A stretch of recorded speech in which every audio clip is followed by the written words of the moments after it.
Assalamualaikum warahmatullahi wabarakatuh. Waalaikumsalam warahmatullahi wabarakatuh. Halo pemirsa setia Sultan TV dimanapun Anda berada. Senang rasanya kembali lagi bersama saya Raudloh Rida, tentunya dalam dialog bincang hari ini. Pemirsa, pemerintah Kabupaten Serang melalui Dinas Ketahanan Pangan dan Perikanan DKPP akan memastikan bahwa pada tahun ini tidak akan terjadi kelangkaan pupuk bagi para petani di wilayah Kabupaten Serang. Bahkan, ini berdasarkan arahan Menteri Pertanian per 1 Januari 2025, proses penyaluran pupuk subsidi bagi para petani akan dipermudah. Lalu, selaras dengan hal tersebut, apa saja upaya yang dapat dilakukan oleh pemerintah untuk memastikan ketersediaan pupuk bagi para petani? Saat ini, di studio Sultan TV telah hadir narasumber kita, Dr. Yuli Saputra STPMM, yang merupakan Sekretaris Dinas Ketahanan Pangan dan Pertanian Kabupaten Serang. Mari kita sapa terlebih dahulu.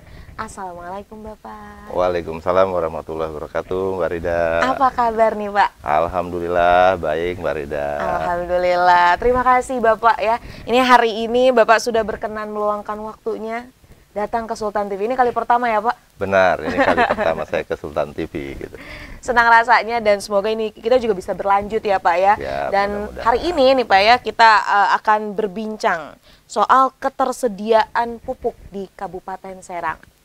Nah, ini kemarin juga kita sudah sempat ngobrol ya Pak ya, beberapa ini ada di wawancara di website Sultan TV juga, dan hari ini mendapat kesempatan untuk berbincang secara langsung. Kita langsung saja nih untuk bertanya kepada Bapak yang merupakan Sekdis dari Dinas Pangan dan juga Pertanian di Kabupaten Serang. Ini bicara tentang ketersediaan pupuk. Bagaimana Pak kondisi ketersediaan pupuk di Kabupaten Serang sendiri? Baik, terima kasih Mbak Rida. Namunnya sebelum ke jawaban yang akan saya sampaikan, saya klarifikasi dulu nih Mbak. Boleh. Jadi kalau dinas kami itu namanya Dinas Ketahanan Pangan dan Pertanian. Dinas Ketahanan Pangan, baik Ya, Pak. kalau tadi kan disebutkan sama Mbak Ridanya Dinas Ketahanan Pangan dan Perikanan. Oh, mohon maaf. Yang dikhawatirkan Pertanian, nanti ya, baik. Dinas Perikanannya komplain tuh Mbak. Oh, iya. Karena Dinas Perikanan itu berdiri sendiri, Iya, iya. Dinas Perikanan Kabupaten Serang. Baik, Oke, baik. baik. Saya lanjutkan nih Mbak, jadi memang terkait dengan ketersediaan pupuk yang ada di Kabupaten Serang, Alhamdulillah di tahun 2025 ini dengan instruksi Pak Menteri, dalam rangka swasembada pangan di tahun 2027, jadi targetnya Pak Menteri itu Indonesia 2027 mencapai target swasembada pangan. Nah, dengan kondisi ini di awal tahun 2025 per 1 Januari 2025 seluruh petani yang ada di Kabupaten Serang sudah bisa melakukan penebusan pupuk subsidi.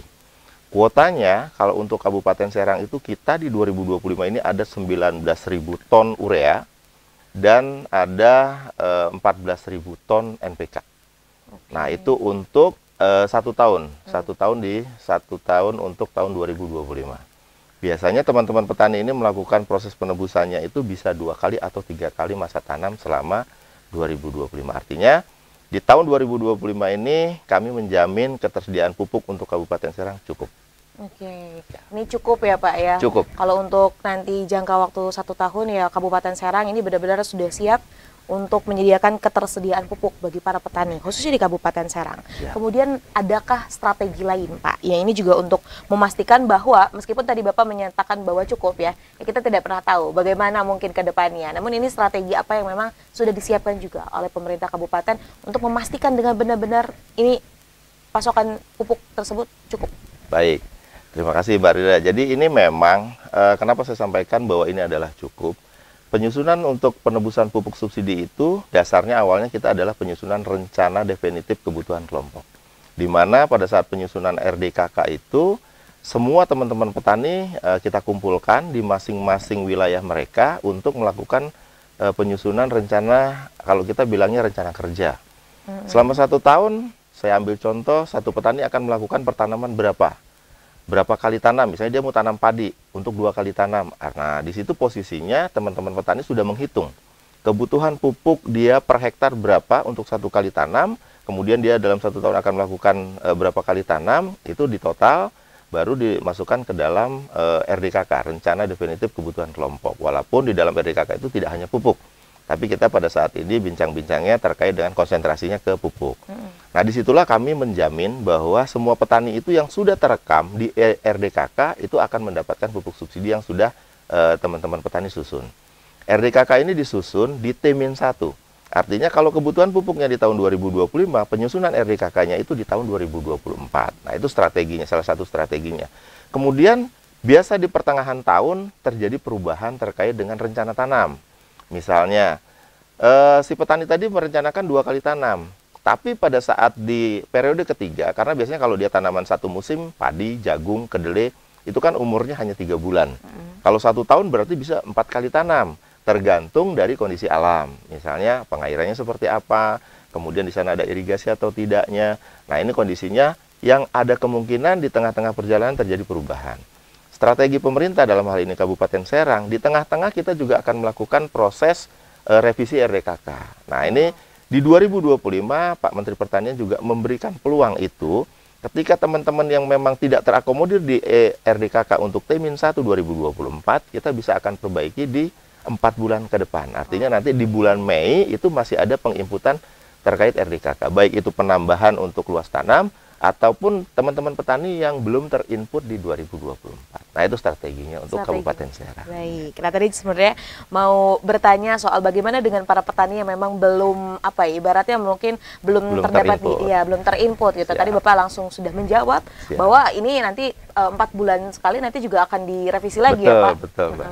Jadi kan khawatirnya, jadi kalau udah 1 tahun pengajuannya di 2024, jadi yang selain itu udah jangan gitu. Betul, tapi masih bisa ya Pak ya? Masih, jadi memang masih kami masih diberikan peluang untuk petani-petani yang memang tidak terinput di dalam ERDKK tahun 2024, kita masih beri kesempatan untuk 4 bulan ke depan, kemudian 4 bulan berikutnya lagi kita berikan peluang untuk penginputan ulang ERDKK. Karena memang salah satu syarat untuk penembusan pupuk bersubsidi tadi, si petani harus terekam di RDKK.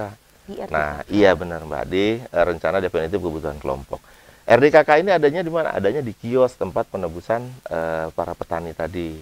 Jadi petani tadi mekanismenya, petani datang ke kios, kemudian melakukan penebusan sesuai kebutuhan dia, sesuai dengan Rencana Definitif Kebutuhan Kelompok tadi, kios cek ulang di aplikasi RDKK yang dimiliki oleh Pupuk Indonesia. Baru ketika memang terakomodir si petani tadi di dalam RDKK, baru boleh dia melakukan penebusan pupuk subsidi. Tapi ini hanya berlaku untuk pupuk subsidi ya Mbak. Jadi kalau pupuk yang non subsidi itu bebas. Begitu. Baik. Kemudian respon dari masyarakatnya sendiri seperti apa nih Pak? Ya, alhamdulillah kemarin memang sempat ada kendala di awal-awal aplikasi ini diterapkan. Karena aplikasi pupuk yang sekarang itu kan baru nih Mbak, ini baru berjalan 2 tahun mekanisme untuk penggunaan aplikasi. Yang sebelumnya kita masih pakai manual. Pupuk Indonesia masih pakai manual. Datang bawa KTP, tebus. Kalau sekarang kita sudah pakai aplikasi, jadi semuanya sudah terekam by elektronik ya. Nah, kedepannya si petani tadi responnya sekarang itu akan lebih si petani tadi lebih senang dengan aplikasi. Artinya tidak banyak dalam tanda kutip oknum yang membelokkan pupuk subsidi tadi. Kalau manual kan tentu saja banyak peluang, walaupun di RDKK juga masih ada peluang ketika memang niatan hatinya ke jalan yang salah ya. Tapi respon petani akan lebih senang dengan proses adanya RDKK. Walaupun pada saat sosialisasi awal ataupun penerapan mekanisme yang awal itu banyak sekali komplainan dari teman-teman petani. Tapi ketika berjalan tahun kedua, tahun ketiga, dan ini tahun keempatnya, itu petani sudah sangat merespon sekali dengan mekanisme yang diterapkan sekarang menggunakan RDKK. Berarti ini sudah berjalan yang tahun keempat? Ya, ini sudah tahun keempat untuk penggunaan aplikasi yang diterbitkan oleh Pupuk Indonesia. Oke, komplainan yang sering disampaikan oleh para petani memang seperti apa Pak? Ya, jadi kalau teman-teman petani itu kan mereka lebih enjoy di sawahnya. Nah, ketika akan melakukan penebusan pupuk, itu kan mereka harus hadir di kios.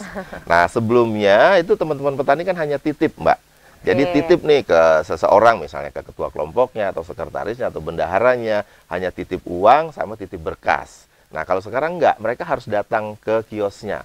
Dipastikan di kiosnya yang bersangkutan identitasnya dengan foto si yang bersangkutan. Kalau memang itu adalah orang yang benar, baru pupuk subsidinya dikeluarkan.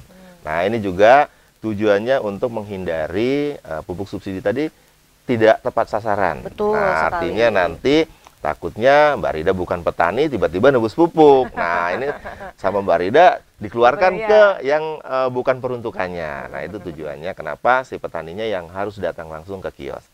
Nah, tapi di 2025 karena target kita itu adalah swasembada 2027, Kementerian Pertanian bisa melenturkan dari aturan yang sudah diterbitkan. Jadi sekarang petani boleh nitip dengan satu syarat, ada surat kuasa yang diterbitkan oleh si pemilik kuota pupuk subsidi yang ada di RDKK. Oh, oke. Jadi sebenarnya bisa dititip asal ada surat kuasa. Benar, Tapi Mbak. setuju sekali sih Pak, karena di Indonesia sendiri mungkin bagian administrasi hal-hal seperti itu kadang Siap. nih emang suka dibelokin gitu Benar, kan. Mbak. Akhirnya yang sebenarnya program tersebut diturunkan dari pemerintah itu syarat-syaratnya mudah gitu ya, malah menjadi rumit. Benar. Dan ini kan merugikan masyarakat yang ada juga. Siap. Kemudian kalau sudah berjalan 4 tahun Pak, ini kita balik di tahun lalu mungkin ya, yang dekat-dekat, evaluasi.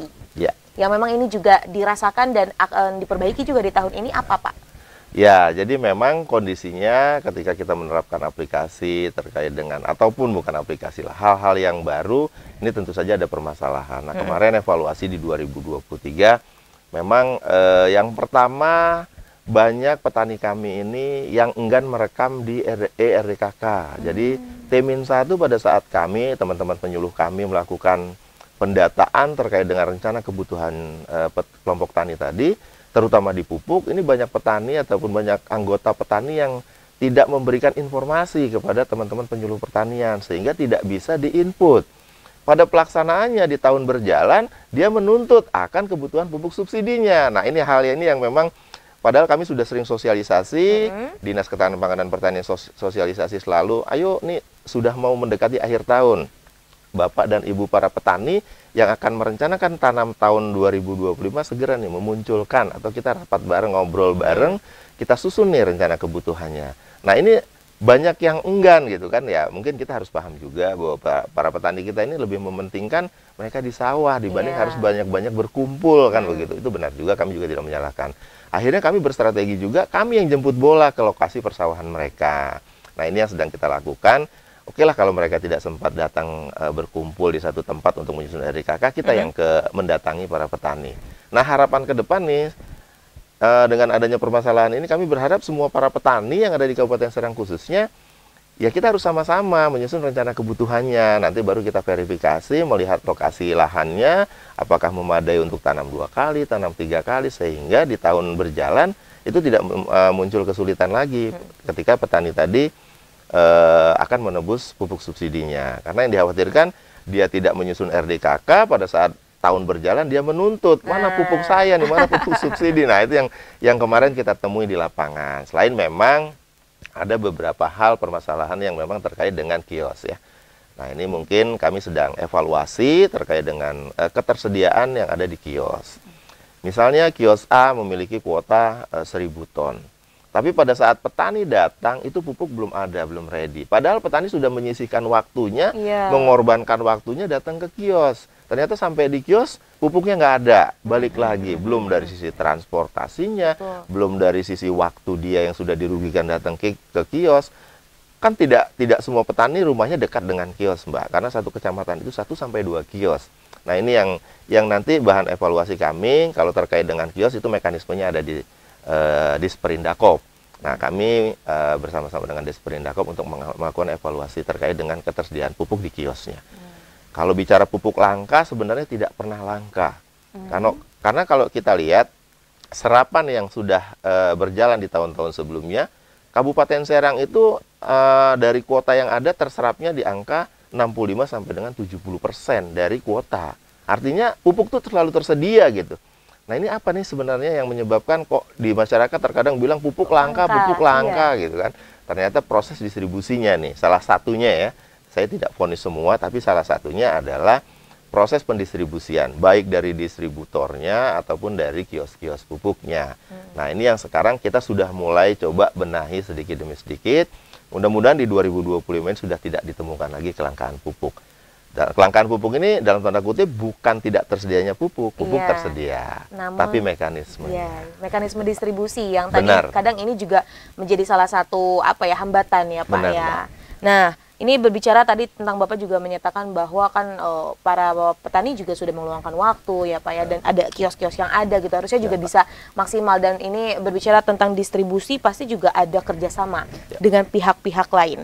Nah ini kiranya Pak, ini bagaimana dari dinas DKPP sendiri kemudian dengan distributor atau produsen pupuk untuk memastikan bahwa suplainya ini tetap terpenuhi.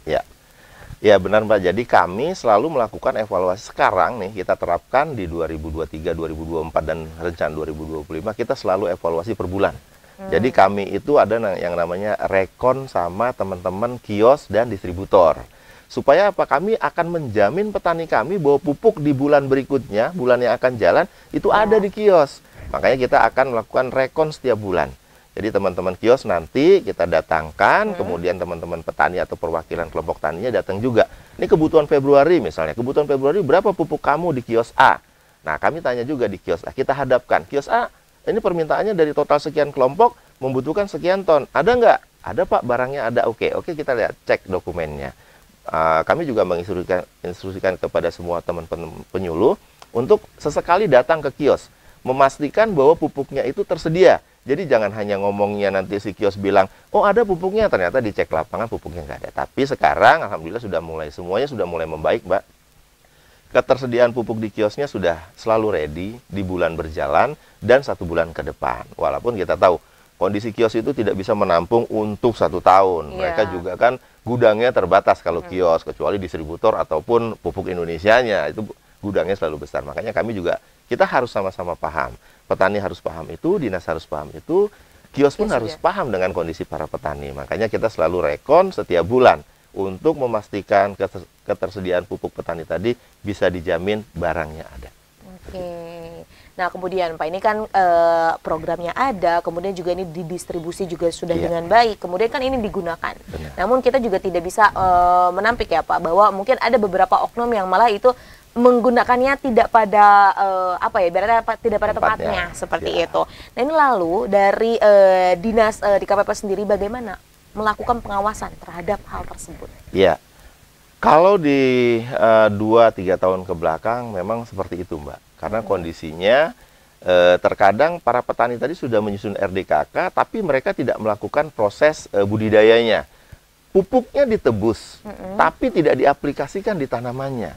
Nah ini ada apa nih? Dan kemudian kemana nih si pupuk? Kan begitu. Nah kami di 2024, kemudian 2025 ini kita berkolaborasi dengan teman-teman TNI dan Polri. Karena kalau kita harus mengawasi sampai dengan titik penggunaan, SDM kami kurang Mbak.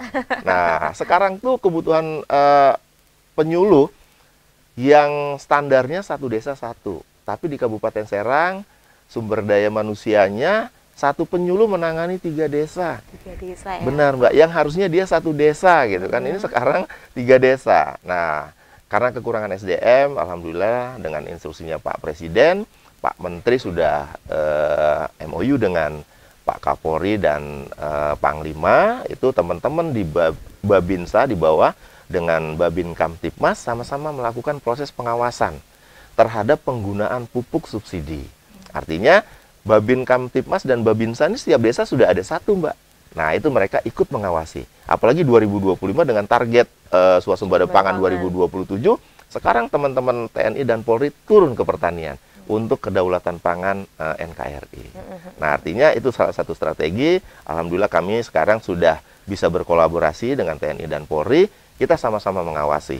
Dari TNI memberikan masukan terkait proses mekanisme pupuk subsidi, termasuk di dalamnya mereka melihat ketika memang kondisi pupuk subsidi ini diselewengkan atau tidak pada tempatnya seperti yang disampaikan Mbak Rida tadi. Baik, jadi memang ya setuju ya Pak bahwa ketika mau mengaplikasikan ataupun ketika mau melakukan sebuah program tidak bisa hanya oleh 1 pihak saja. Benar Mbak. Akan sulit sekali gitu sulit sekali. Jadi memang perlu berkoordinasi dengan semua aspek, semua lini masa yang ada. Kemudian juga pastinya masyarakat ya Pak benar. Ini agar juga tadi ketersediaan pupuk subsidi yang memang disediakan oleh pemerintah ini juga dapat dirasakan dapat digunakan dengan sebaik-baiknya. Kemudian nih Pak, ini meskipun tadi juga dari DKPP sendiri melakukan jemput bola ya Pak, kemudian juga para petani juga tadi datang gitu. Namun gitu ya, ini kan juga mungkin ada beberapa yang ternyata tidak terjamak gitu Pak. Mekanisme pelaporan jika ada petani yang memang mengalami kesulitan untuk mendapat pupuk subsidi ini seperti apa, Pak? Ya. Ya, kalau di kami, di Dinas Ketahanan Pangan dan Pertanian Kabupaten Serang, alhamdulillah di Kabupaten Serang ini wilayahnya tidak seperti kabupaten kota yang lain ya. Artinya kabupaten-kabupaten yang memang ada wilayah dalam tanda kutip terisolasi lah seperti itu ya Mbak ya. Kalau di Kabupaten Serang alhamdulillah tidak. Semuanya dari 29 kecamatan itu terjangkau oleh teman-teman penyuluh pertanian. Nah, kalau terkait dengan ada yang tidak terjamah, memang benar ada. Tadi Mbak, yang saya sampaikan permasalahannya adalah si petaninya tadi enggan untuk menyampaikan rencana kebutuhan definitifnya. Nah, itu artinya bukan tidak terjamah, tapi si petaninya nggak mau mendaftarkan untuk kebutuhannya. Tapi pada saat penebusan, mereka mau gitu pupuk subsidinya. Nah, ini yang sekarang teman-teman sudah lebih intens ke lapangan, artinya teman-teman jemput bola. Yang mudah-mudahan di 2025 ini kalau kita ngelihat trennya itu permintaannya juga lebih banyak. RDKK kami itu urea itu ada di angka 23.000 ton. Nah, untuk NPK-nya 26.000 ton. Artinya permintaannya cukup besar. Walaupun kuota yang diberikan oleh Kementerian Pertanian, kita ureanya di 19.000 ton, kemudian NPK-nya itu di 16.000 ton. Nah, seperti itu Mbak. Jadi memang kondisinya kalau yang tidak terjamah, Kabupaten Serang alhamdulillah nggak ada.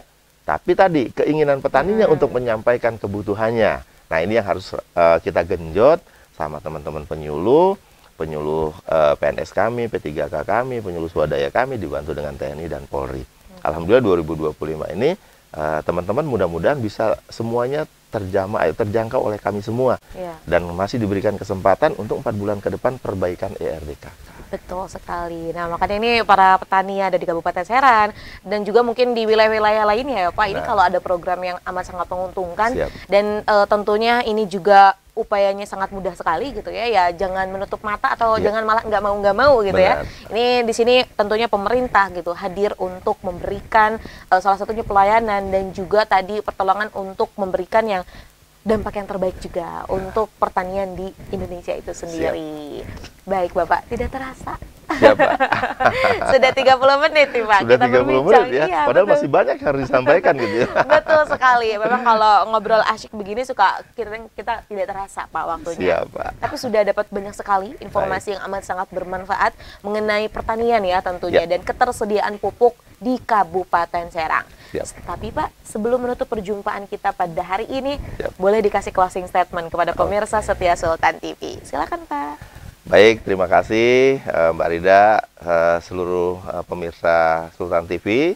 Kami mewakili pemerintah daerah Kabupaten Serang, khususnya Dinas Ketahanan Pangan dan Pertanian Kabupaten Serang, mengharapkan kepada seluruh petani yang ada di Kabupaten Serang, yang pertama, lakukanlah proses budidaya dengan baik dan benar, dan menggunakan faktor inputnya dalam hal ini adalah pupuk, baik itu pupuk urea, pupuk NPK, pupuk organik, itu sesuai dengan kebutuhan tanaman. Sehingga pada saat proses nanti budidaya, teman-teman tidak dirugikan dengan banyaknya penggunaan faktor input tadi. Yang selanjutnya kami juga mengharapkan koordinasi baik itu dari instansi terkait, terlebih lagi dari para petani, terutama pada saat penyusunan RDKK, itu kita sama-sama respon kebijakan pemerintah yang baik ini untuk kesejahteraan petani. Kami yakin Dinas Ketahanan Pangan dan Pertanian Kabupaten Serang selalu membuka pintu untuk kesejahteraan para petani yang ada di Kabupaten Serang. Apapun itu, walaupun topik hari ini adalah terkait dengan pupuk, kami juga membuka ruang untuk semua permasalahan para petani khususnya yang ada di Kabupaten Serang. Terkait dengan peningkatan produksinya, penggunaan alat mesin pertaniannya, sampai dengan pemasaran-pemasaran hasil pertanian yang ada di Kabupaten Serang. Ketika menimbulkan kesulitan, segeralah menyampaikan hal-hal yang dianggap Bapak dan Ibu para petani Kabupaten Serang itu sulit untuk ke teman-teman penyuluh yang terdekat dengan wilayah Bapak. Jadi nggak perlu datang ke kantor Dinas Ketahanan Pangan dan Pertanian. Di 29 kecamatan kami punya yang namanya Balai Penyuluhan Pertanian. Disitulah rumah para petani, rumah para petugas pertanian untuk memajukan pertanian khususnya di Kabupaten Serang. Baik, terima kasih Sama-sama, Bapak. Mbak Rida. Dan tentunya kita berharap bahwa memang program swasembada pangan kita ya Pak ya di Siap. Indonesia yang memang ini juga bertujuan untuk mensejahterakan masyarakat Indonesia dapat berjalan dengan baik. Terima kasih Bapak atas Sama-sama, keseruan dan Mbak juga Rida. atas kesediaannya hari ini. Terima kasih kembali, Mbak Sukses Rida. dan bahagia selalu Amin, Bapak. amin, amin, Dan semoga amin, nanti kita amin. bisa berbincang lagi. Siap, saya selalu siap ketika dipanggil Sultan TV. Alhamdulillah. Oke. Kita tutup Pak perjumpaan Baik. kita pada hari ini. Pemirsa setia Sultan TV dimanapun Anda berada. Demikian perbincangan kita hari ini bersama Dr. Yuli Saputra STPMM yang merupakan Sekretaris Dinas Ketahanan Pangan dan Pertanian Kabupaten Serang. Membahas mengenai mengatasi ketersediaan pupuk di Kabupaten Serang. Ada banyak hal yang tadi telah kita perbincangkan dan amat sangat bermanfaat. Tentunya semoga kebermanfaatan tersebut juga akan berkelanjutan. Amin. Saya, Raud Lorida dan segenap kru yang bertugas pada hari ini mengucapkan terima kasih, pamit undur diri. Sampai jumpa. Wassalamualaikum warahmatullahi wabarakatuh. Waalaikumsalam warahmatullahi wabarakatuh.